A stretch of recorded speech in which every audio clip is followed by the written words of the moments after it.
Will you marry me? Yes. Oh, yes. I love you. I love you too. Hello, Mr. Hope family. Welcome to part 2 of this story. In part 1, we saw how Nia and Malik's worlds collided, and how love began to grow despite pain and pressure. But the real test is just beginning. The following weekend, Nia stood in front of her bathroom mirror, adjusting her earrings for the 3rd time, even though they were already perfect. It wasn't vanity, it was nerves. Tonight wasn't just dinner, tonight was proof. In the living room, Brielle Vaughn, Nia's best friend and trusted voice, sat on the couch with her legs crossed, watching Nia pace. Brielle's eyes were sharp, protective. "You sure you want to do this?" she asked. Nia stopped pacing. "I have to. Malik deserves to be seen for who he is, not who they assume he is." Brielle exhaled. "Then promise me something. If they start disrespecting him, you shut it down immediately." Nia nodded. "I will." A knock sounded at the door. When Nia opened it, Malik Rivers stood there in a clean suit that didn't look expensive, but looked dignified. His hair was neat, his shoulders squared, and his expression held a quiet seriousness. Behind him, Zion Rivers, 10 years old, peeked out from the hallway, wearing a small button-up shirt and grinning like he was part of something important. "Zion wanted to come," Malik said, almost apologetic. "He begged." Zion lifted his chin. "I'm the emotional support kid." Nia laughed, despite her nerves. "You can come, but you have to be respectful." Zion saluted. "Yes, Mom." Malik looked at Nia, voice low. "Before we go, I need to say this. I'm not walking into a room to be insulted." Nia's smile softened. "You won't be alone." Brielle grabbed her purse. "And if anybody acts crazy, I'll cough loud as a warning." Zion whispered to Malik. "She means business." Minutes later, the Sterling estate glowed under bright lights, grand and intimidating as always. As they walked toward the front doors, Nia felt Malik's tension beside her, contained but real.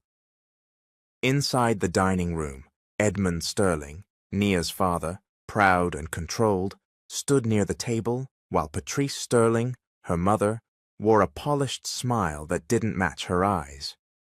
"Nia," Patrice said warmly. Then her gaze dropped briefly to Malik's shoes, then to Zion. "Oh, you brought company." "This is Malik Rivers," Nia said clearly, stepping slightly closer to him. "And this is his little brother, Zion." Malik extended his hand. "Good evening, sir." Edmund stared at Malik's hand a moment too long before shaking it. His grip was firm, more like a test than a greeting. "So you're the mechanic?" Malik nodded. "Yes, sir." Edmund's eyes flicked toward Zion. "And you're raising him?" "Yes," Malik replied, calm. Patrice's smile tightened. "How noble." They sat at the long table. Brielle sat beside Nia, scanning faces. Zion sat near Malik, swinging his legs lightly, trying to behave. At first, the conversation stayed polite. Edmund asked Malik where he grew up. Malik answered. Patrice asked about the shop. Malik explained. Nia began to relax, until Edmund's tone shifted. "So," Edmund said, cutting his steak, "how exactly did you meet my daughter?" Malik glanced at Nia. "I helped her when her car broke down during a storm." Edmund's eyebrow lifted. "Helped her, or saw an opportunity?" Nia's stomach tightened. "Dad," Edmund raised a hand. "I'm just asking questions." Patrice dabbed her mouth with a napkin. "Nia has a generous heart, sometimes too generous." Brielle's cough came, one sharp warning. Zion looked up innocently. "Mr. Sterling, my brother is nice. He helped Miss Nia even when she was mean to him." Silence dropped. Nia's face heated. "Zion," Edmund leaned back, eyes narrowing. "So my daughter was mean, and he still stayed close. Interesting." Malik's jaw tightened. With respect, sir, I didn't stay close for money. I stayed close because your daughter apologized, and I accepted it. Edmund's smile was cold. That's what they all say. Patrice's voice turned sugary. Malik, what is it you want from Nia? Be honest. Malik's eyes held steady. I want peace. I want respect. I want love that's real. Edmund's chair scraped back suddenly. He lifted his glass, then, without warning, tilted it forward. Liquid splashed onto Malik's shirt. Zion gasped. Brielle's hand flew to her mouth. Nia froze, shocked. Edmund set the empty glass down with a heavy calm. There. Now you can go home and tell whoever sent you that the Sterling family is not available to be played. Malik stood slowly, hands shaking, not in fear, but humiliation. His eyes glistened, but he didn't beg. He looked at Nia once, hurt and tired. I told you, he said quietly. I'm not doing this. Then he took Zion's hand and walked out. Nia's breath caught as tears flooded her eyes. She turned to her father, voice breaking into anger. How could you? The following morning, Nia woke up with a pounding head and a heavier heart. The image of Malik standing there, soaked in humiliation at her father's table, kept replaying like a cruel loop she couldn't pause. She hadn't slept much. Neither had Brielle Vaughan, who sat at Nia's kitchen island with a cup of tea and a face full of disgust. Your father crossed a line, Brielle said quietly. Nia's eyes were swollen. He didn't just cross it, he stomped on it. A few minutes later, Nia's phone buzzed, a message from Malik. Zion's asking why grown people act like that. I don't have a good answer. Please don't come to the shop today. Nia's throat tightened. She typed back fast. I'm so sorry. Please let me explain. No reply came. Nia stared at her phone until the screen dimmed. At noon, Nia drove to the Sterling office building, not to work, but to confront. She found her parents in Edmund's private conference room, sunlight spilling over polished wood like nothing had happened. Edmund stood at the window, hands behind his back, looking calm.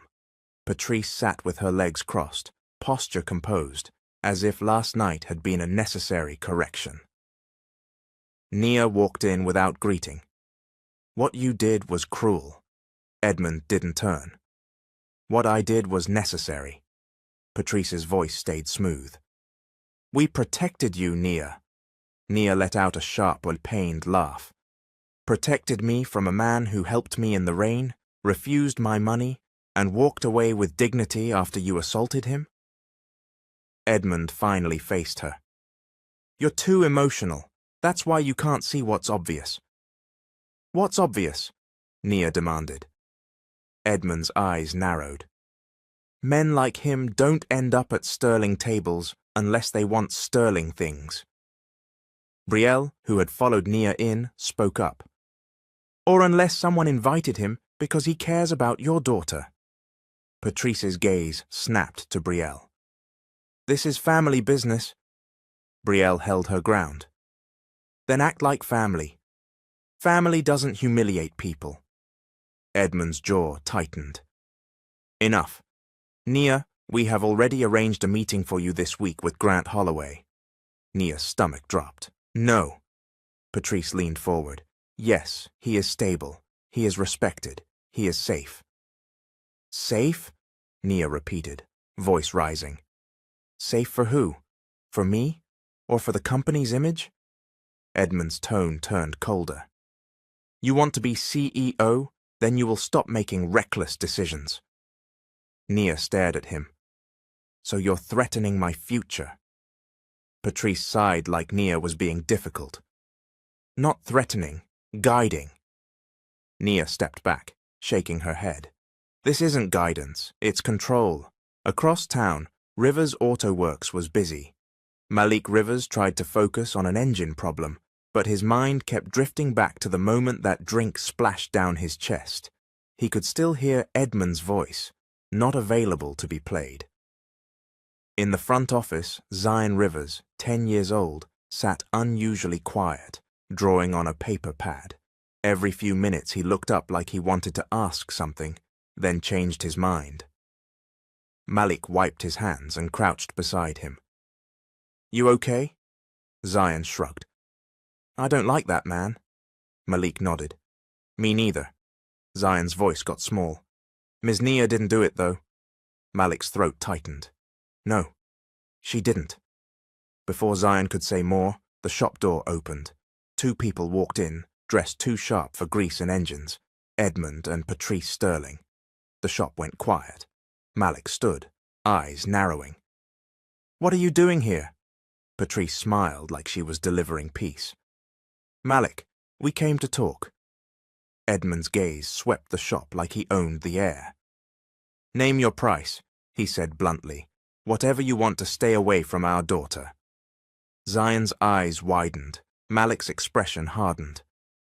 "I'm not for sale."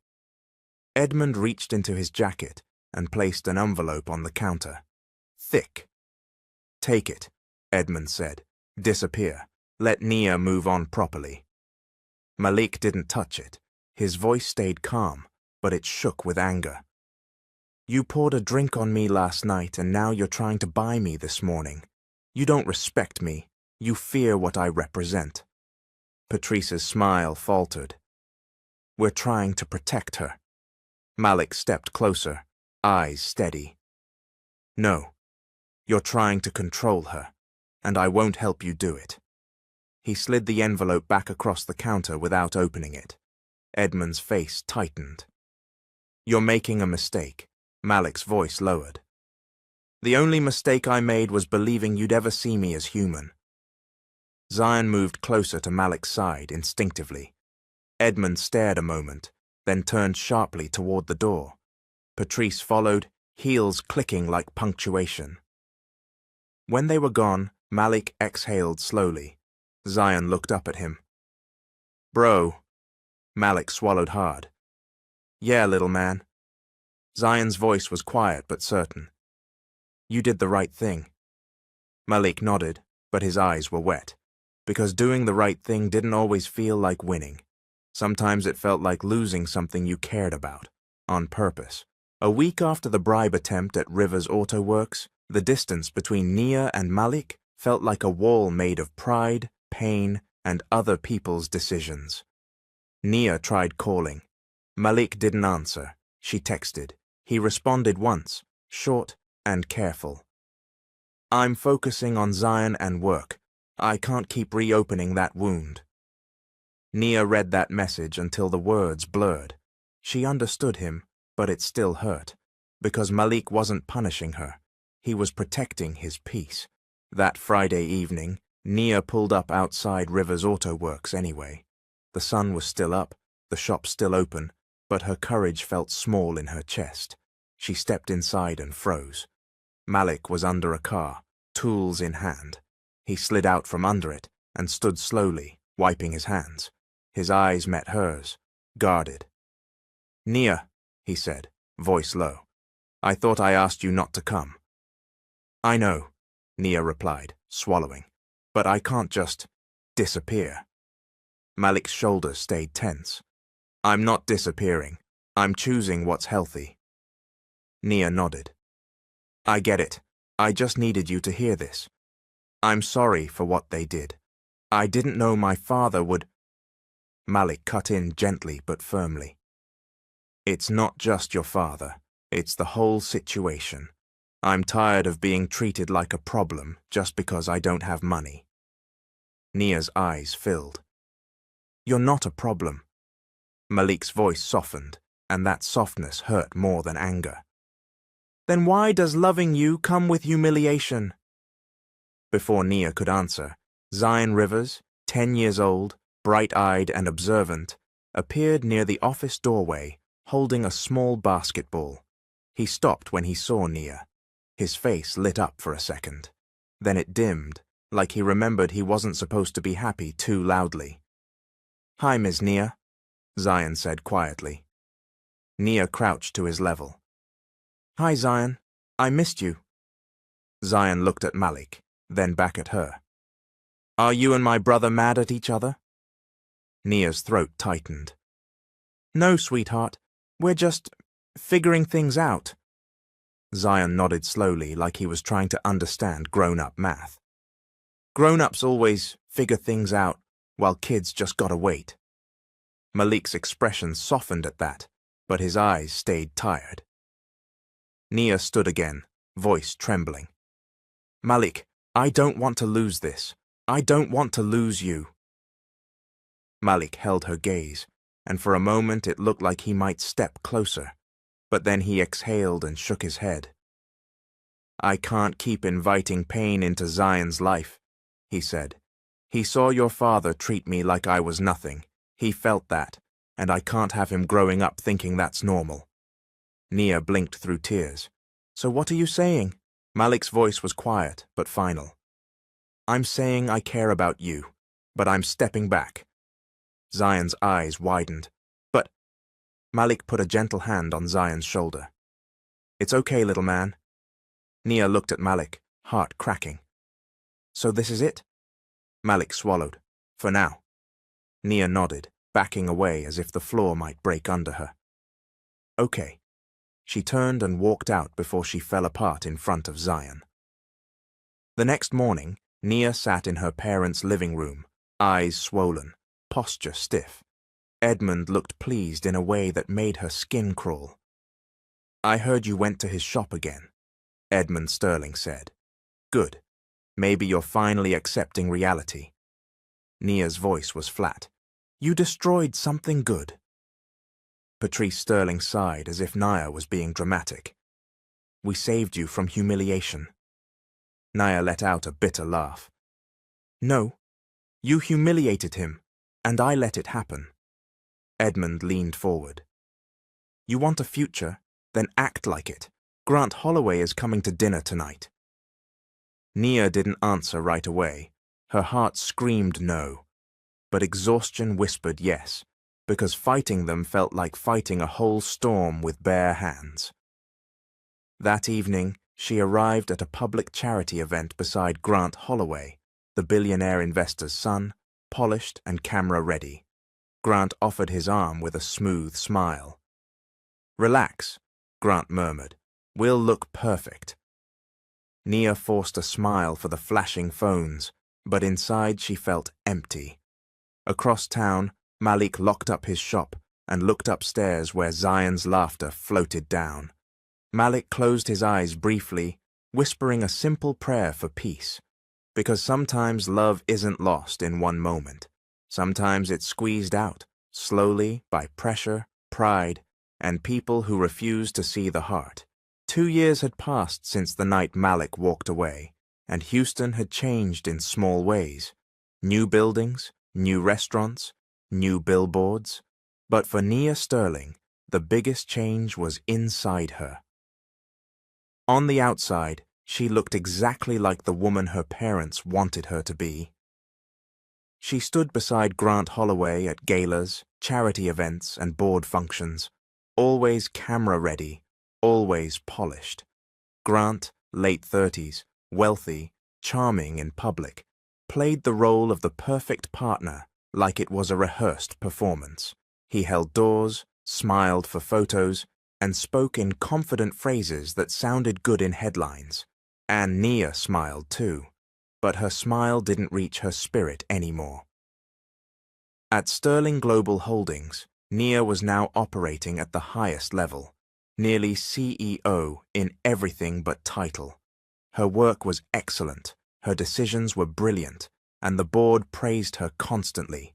Yet every time she walked past her office window and saw her reflection, she felt like she was watching someone live her life from behind glass.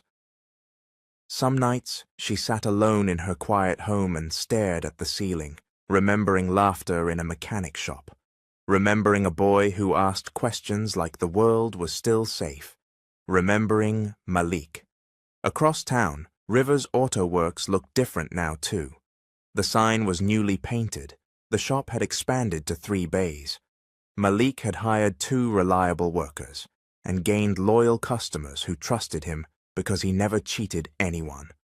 People in the community respected Malik Rivers, not for money, but for integrity. Upstairs, Zion Rivers, now 12, was taller and still funny, but his humor had matured into something sharper and wiser. He still made jokes, but he also understood more than Malik wanted him to. One afternoon, Zion sat at the front desk doing homework and said, casually, "Bro, you ever think about Ms. Nia?" Malik didn't look up from the paperwork. "Finish your math." Zion shrugged. "That wasn't math, that was truth."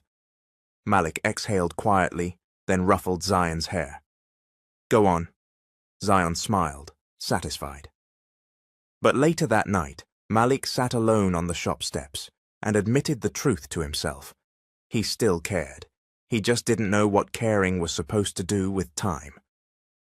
A few days later, Nia's body gave her a warning she couldn't ignore.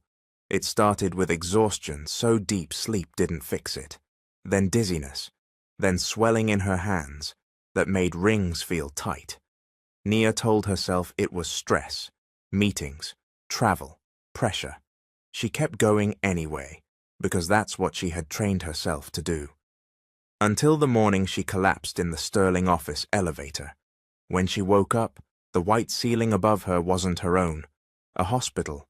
Dr. Simone Carter, a calm, professional Black American physician in her 40s, stood beside the bed with a clipboard and steady eyes. "Miss Sterling," she said gently, "you're awake. Good." Nia's voice came out dry. "What happened?" Dr. Carter took a careful breath. "You fainted. Your labs show something more serious." Nia's heart beat faster. "How serious?" Dr. Carter didn't sugarcoat it. "Your kidneys are failing.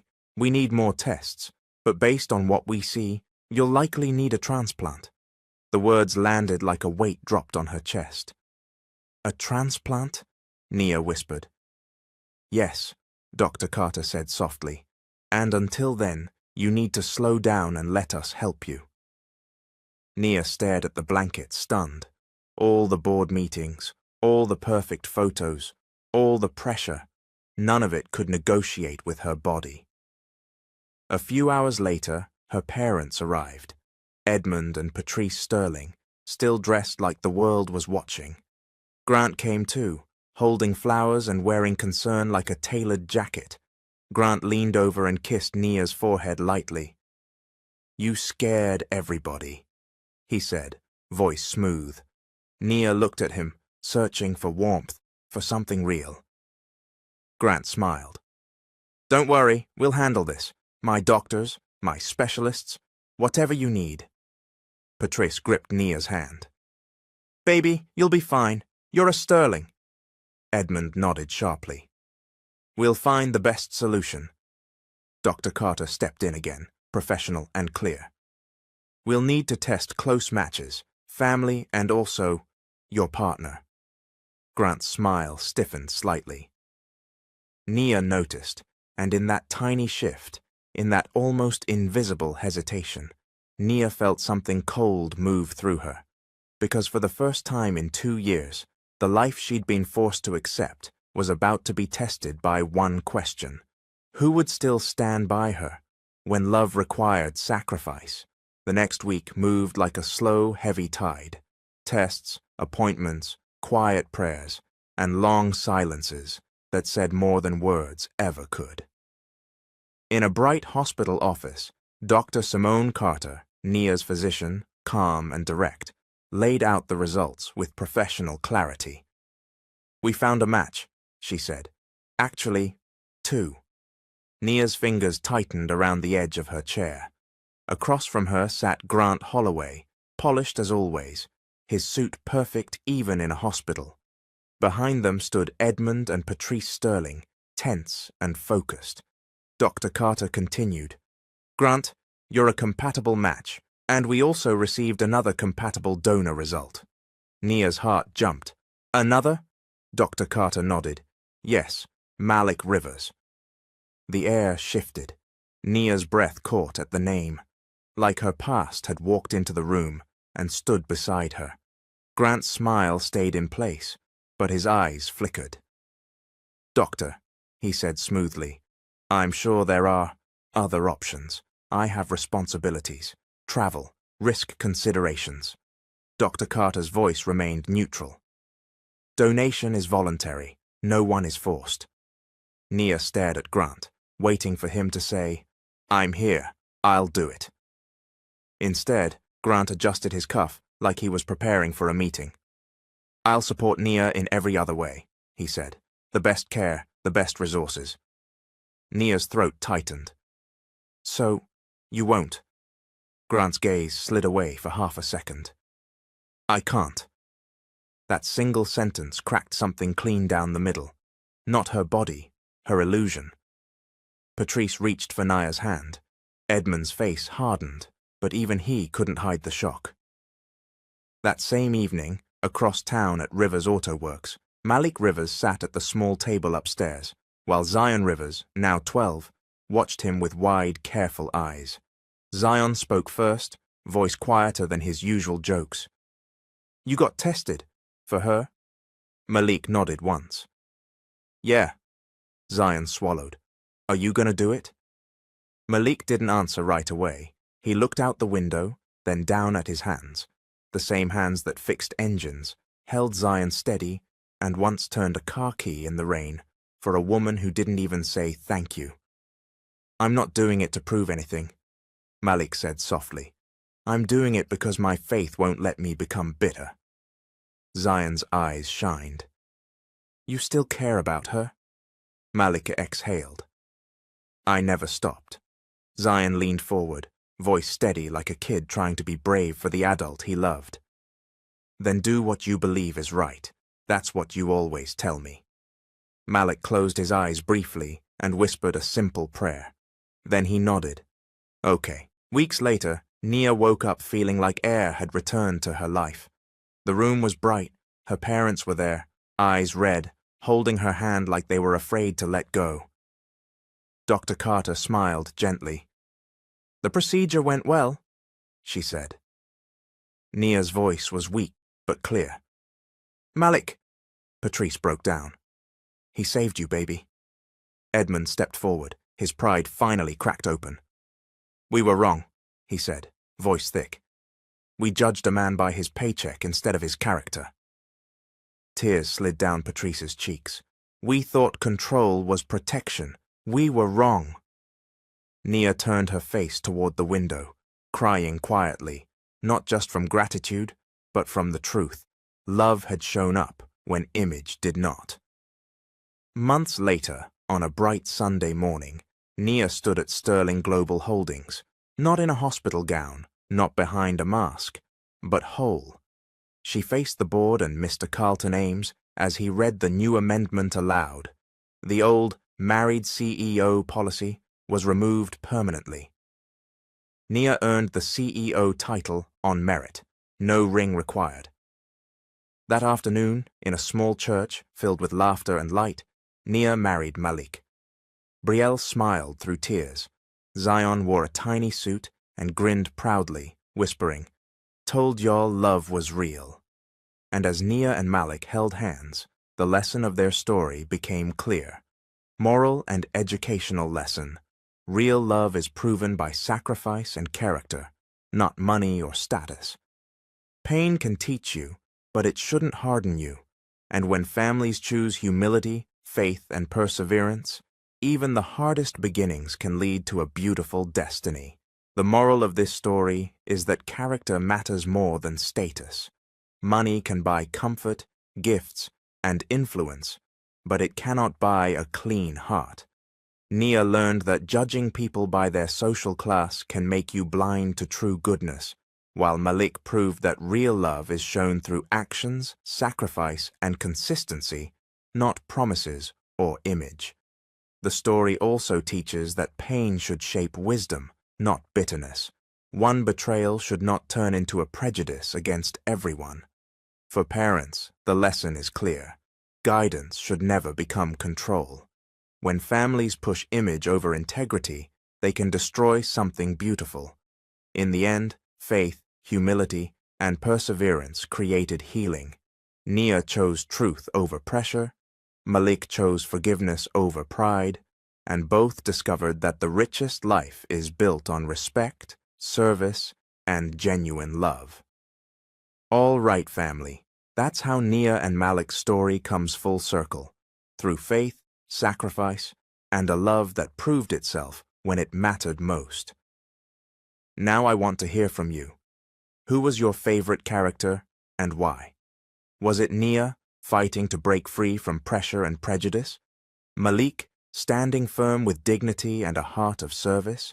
Or Zion, bringing light, humor, and truth in the most innocent way? And let's talk about it. Do you think Edmund and Patrice truly changed? Or did it take a miracle for them to finally see Malik's value? Also, what moment hit you the hardest? The humiliation dinner, the bribe attempt, or the sacrifice that saved her life? Drop your thoughts in the comments. I'll be reading. Until next time, keep your heart strong, keep your faith alive, and remember, character is the real wealth. Goodbye, and God bless you.